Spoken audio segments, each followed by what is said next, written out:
Free agency has opened up, and the Devils added some solid assets. Won't light the world on fire, but it's a step in the right direction. We have a lot to break down in today's episode of Locked On Devils. Buckle up, everybody. You're Locked On Devils, your daily podcast on the New Jersey Devils. Part of the Locked On Podcast Network, your team every day. Hi, this is Bryce Salvador, and you're Locked On Devils with Trey Matthews. Scores! Oh, Stevens stepped up, nailed it. Brodor's got the puck. What a shot. The Devils win the Stanley Cup. Alrighty now, what is up, New Jersey? Welcome back to the Locked On Devils podcast here at the Locked On Network. I'm your host, Kyle Chalky play announcer, Devils Wire Pucks Pitchforks, and also part-time credential media member, Trey Matthews. It is July 1st as I am recording this episode. First and foremost, happy Canada Day to all my Canadian friends up north, but also happy free agency. It has opened up, and the Devils made some solid moves considering the fact that they didn't have much cap space to work with. Luke Hughes still needs an extension. That should be right around the corner. On today's episode, we will recap some of their more notable moves that they have made so far, including Evgenii Dadonov and Connor Brown. And then I will share my final thoughts to close out today's episode.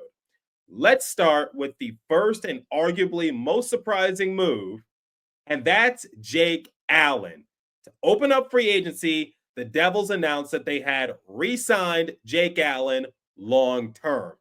Let's talk about it. So the Devils extended Allen to a 5-year deal worth $9 million with an annual average value of $1.8 million. Okay, you know what? I'm okay with that because here's the contract breakdown. This season and next season, Allen will be paid $2.25 million. Then beginning 2027, 2028, he will be paid $1.8 million. Then the final 2 years of his contract, ranging from 2028 to 2030, he will be paid annually $1.35 million. That works great for the Devils because let's recap Allen's numbers. He had a record of 13, 16, and 1. He had a .908 save percentage, a 2.66 goals against average, and he recorded 4 shutouts. He was a really good backup to Jacob Markstrom. And now that you keep that tandem intact for at least the next season, that works well for New Jersey. And let's not forget, when Markstrom got hurt back in January, I'd say Jake Allen filled the role nicely. But for every pro, there is a con. This signals the end of Nico Dawes' tenure with the Devils because if the Devils want to send him down, he would have to clear through waivers. And let's be real, he's not clearing through waivers. There's going to be a team that will be interested in his services. I think the Devils are either going to see how that pans out or look to move him. Nico Dawes is a good goalie with a bright future. Unfortunately, this is just where politics doesn't work into his favor because Jacob Markstrom and Jake Allen take priority. They're already established veteran players. The Devils are trying to compete for something big, and you need some veteran goaltending. So I don't think there's any room for Nico Dawes for the time being. And he can no longer be sent down with no repercussion. So Nico Dawes, his time with the Devils looks to be drawing closer to an end, which is a shame because we were having this debate over the offseason. Should the Devils try to bring back Jake Allen, or should they make Nico Dawes the full-time backup? Honestly, I would have been perfectly content if Dawes was named the backup because you still got Jacob Markstrom. My only issue is if Markstrom hypothetically ever got hurt again, do you trust Dawes to string together a lot of wins? But focusing on the positives, The contract works great for the Devils because I don't think Jake Allen is going to play another 5 years in the league. So, towards the end of his tenure, you can either buy him out, you can hide it in the minors, or you could just put him on LTIR with no issue. That is a great deal for Tom Fitzgerald. And I said that if the Devils wanted to bring back Allen, it would have had to be a team friendly deal. He was one of, if not the best goalie available on the open market. And the fact that he took a team friendly deal goes to show you the trust that he has with the Devils. We had the chance to speak with Jake Allen shortly after the extension was announced official. Here's what he had to say about coming back to the Devils and what went into his decision making. People had really talked about how you were that top goalie free agent, but it's clear that your time in New Jersey has meant something to you and want to be part of something. Can you kind of take me through that mental process of deciding that this is where you want to be right now and why?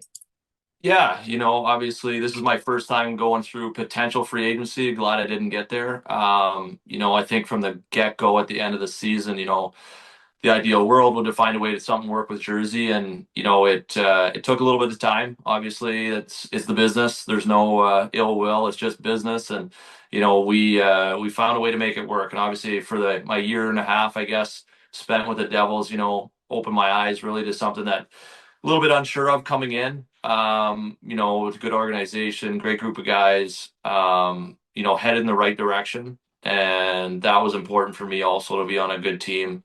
And I had that here in Jersey, and the setup for my family was great. Obviously, that's a major influencer for me, and it was just checked a lot of boxes. And I'm glad I'll be able to finish my career. I said this moments ago that Jake Allen, had he hypothetically hit the open market, he would have been the best goalie available. And if you look at a team like the Edmonton Oilers, after what they just went through in the Stanley Cup final, they might try to throw an offer his way. Or the Columbus Blue Jackets. Seems like they're trying to move on from Elvis Merzlikins. Maybe they would have tried to throw an offer his way.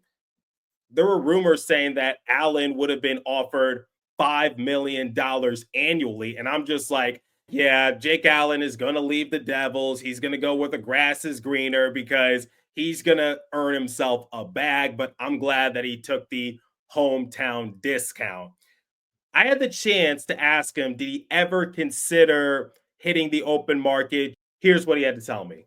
You talked about how New Jersey checked a lot of boxes for you and how you and your family were happy here. But I'm just curious, were you ever enticed to maybe just explore a little bit more? Like, New Jersey's the top of the list, but maybe just hear what maybe other teams had to say? Did it ever get to that point?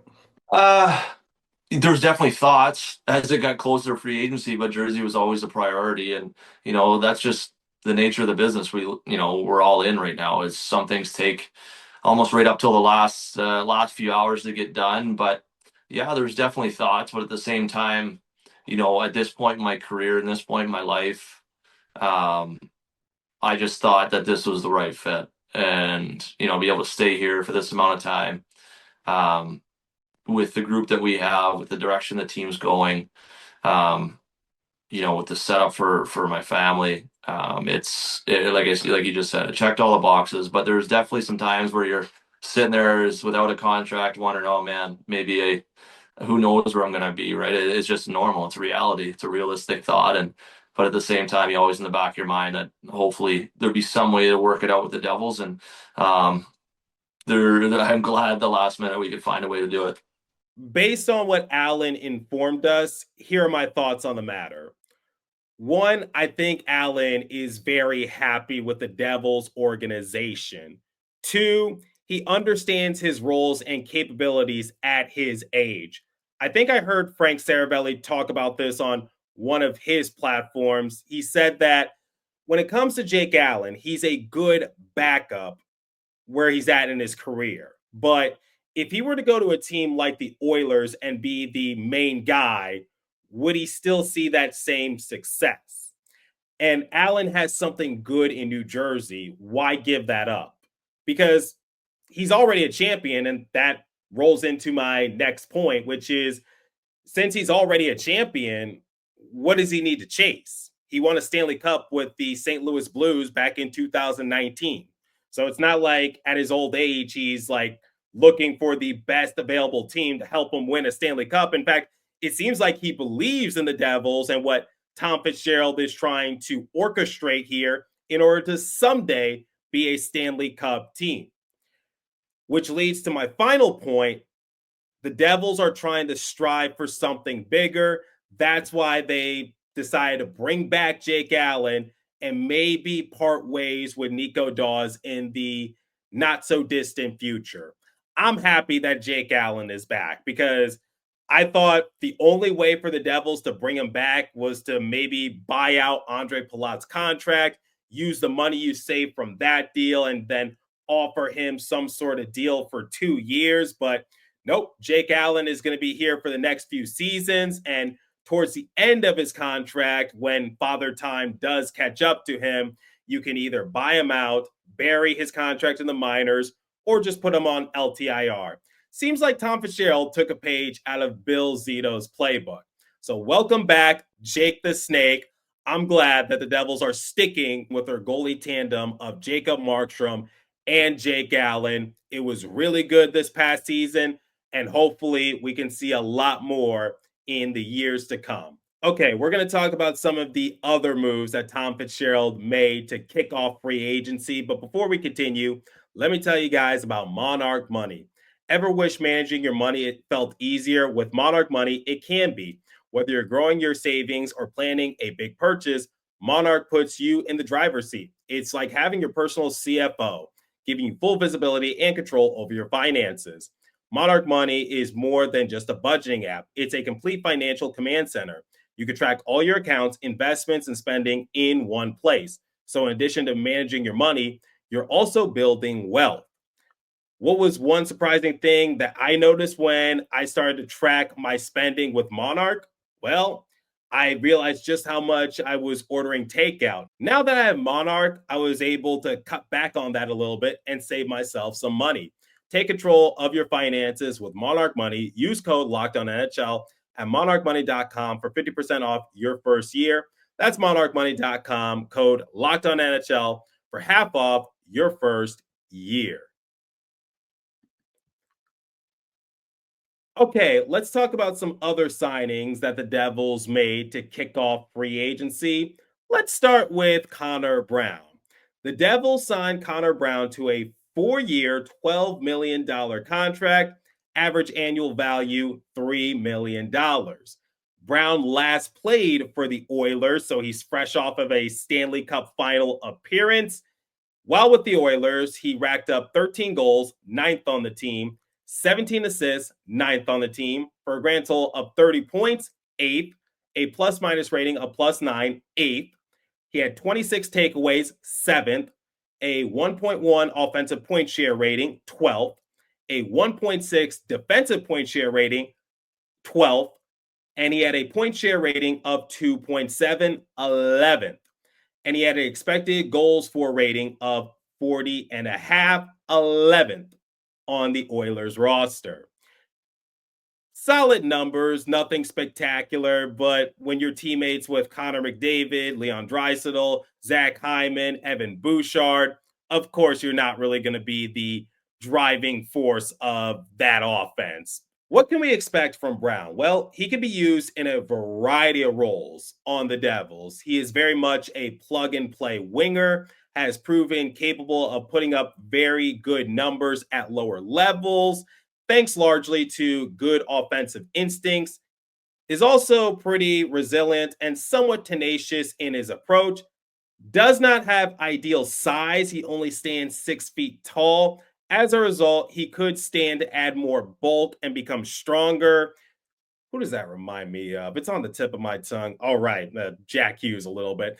I'm not comparing him to Jack Hughes. I'm just saying in terms of adding more muscle and getting stronger, I think both of them could relate to an extent.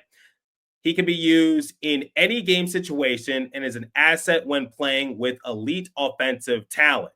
He is a complementary two-way winger with elite offensive talent. Well, The Oilers had elite offensive talent, and I think Brown had a pretty decent role on the Oilers. And the Devils, while they're not Connor McDavid or Leon Draisaitl, you got Jack Hughes, Nico Hischier, Jesper Bratt. That's also pretty good offensive talent. I think Connor Brown will fit in just fine with the Devils. Obviously, this is Eric Halla's replacement. Someone who can play a two-way game, someone who is capable of scoring. Now, here's the thing. I like Brown and what he could potentially bring to the Devils roster, but I don't like his contract because, once again, he signed a 4-year deal worth $12 million, average annual value $3 million. That's not what I'm concerned with.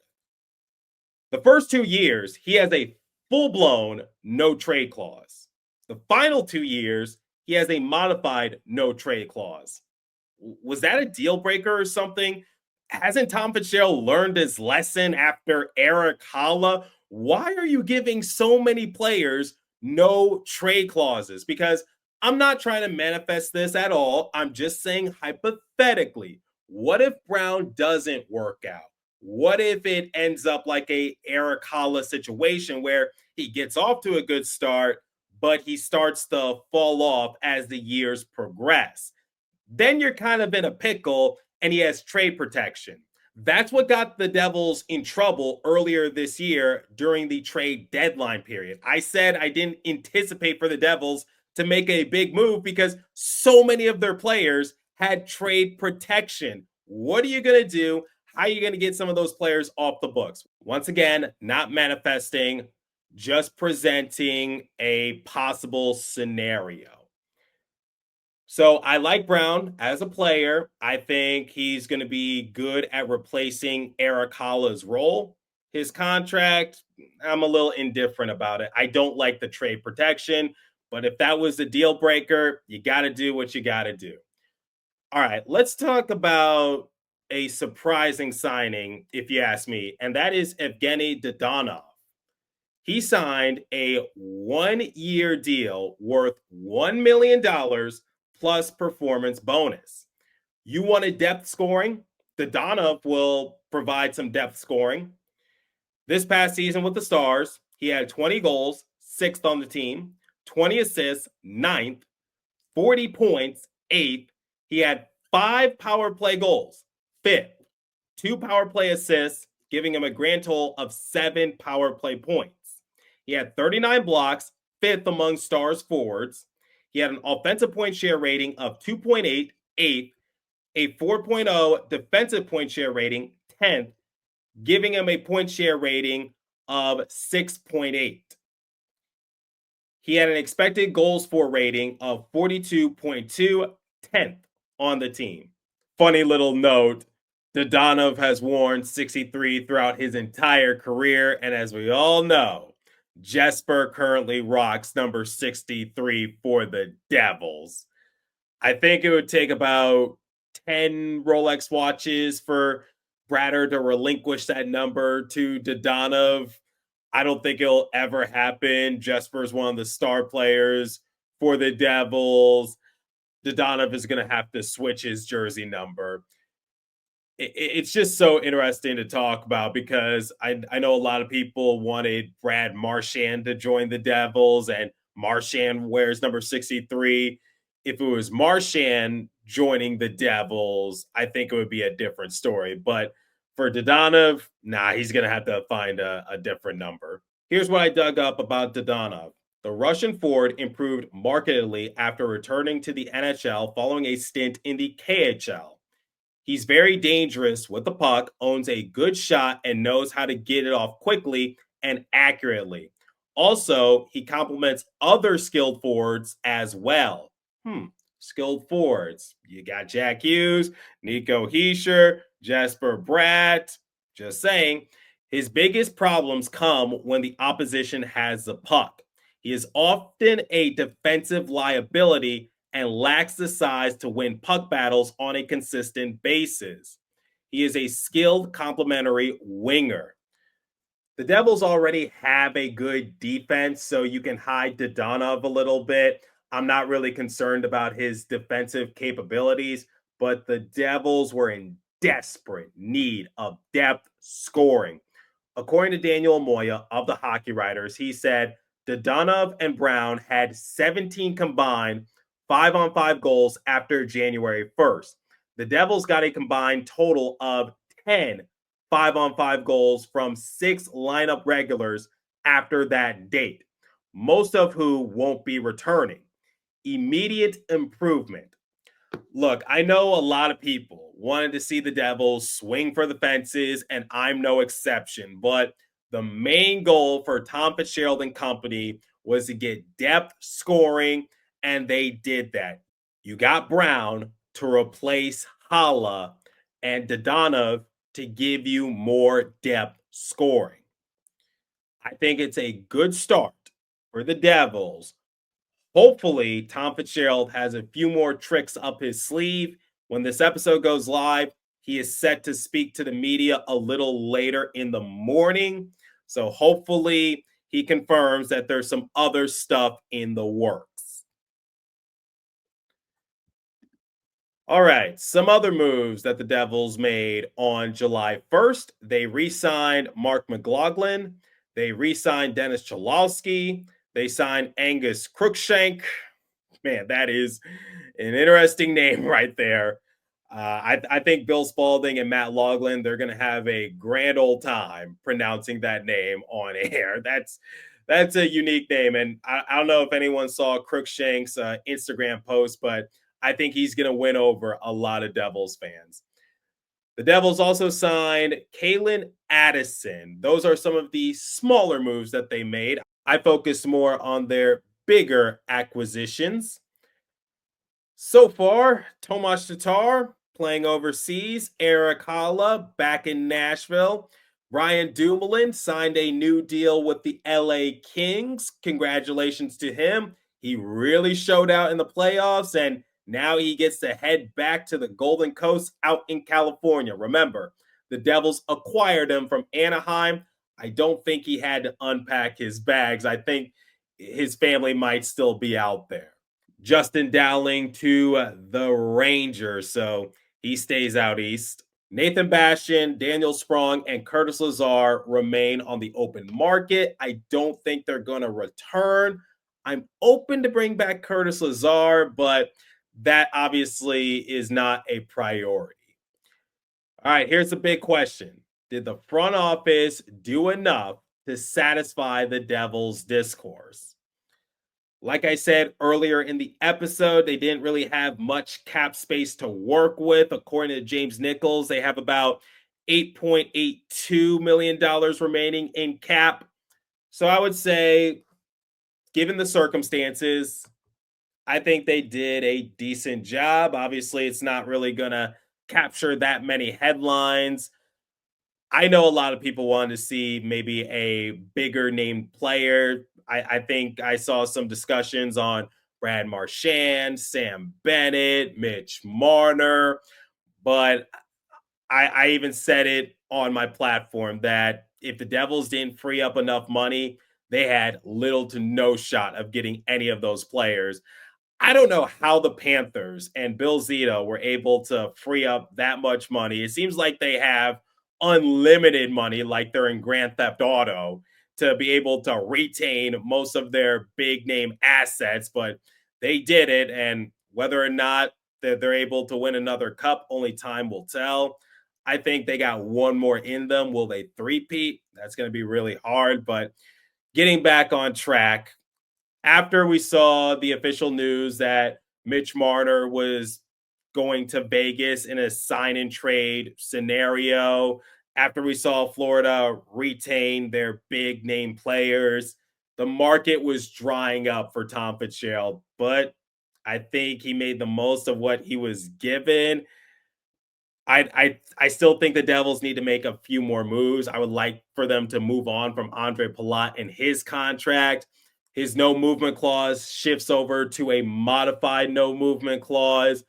Like I've said before, if they want to move on from maybe Dougie Hamilton, they have to have something else in the works, because if you just trade away Dougie Hamilton to free up some money, then guess what? You're going to have a big hole when it comes to offensive production on your blue line, because it's Dougie Hamilton and Luke Hughes who generate the most points on the Devils back end. So I don't think people are aware of that sort of logistic. But all in all, I'm hoping that Tom Fitzgerald has more in store. But I do like the signings he made. So you get back Jake Allen, your goaltending tandem stays intact. Markstrom and Allen, a great tandem. I'd say one of the more underrated tandems in the NHL. Both of them combined for 8 shutouts this past season. You got Evgenii Dadonov. I think he could be a good depth asset to give you more scoring.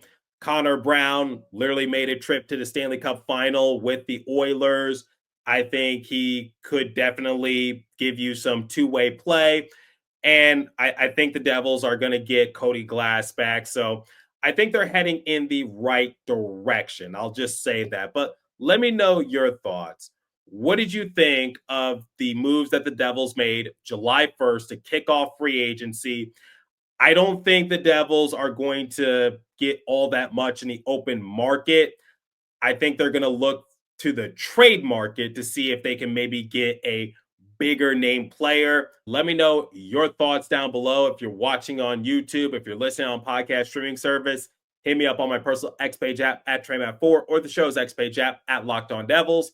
As for today's episode, that's all the time I have for you. Continue to stay safe. Have a wonderful day, New Jersey. Go Devils. I'll catch you guys next episode. Thanks for listening once again.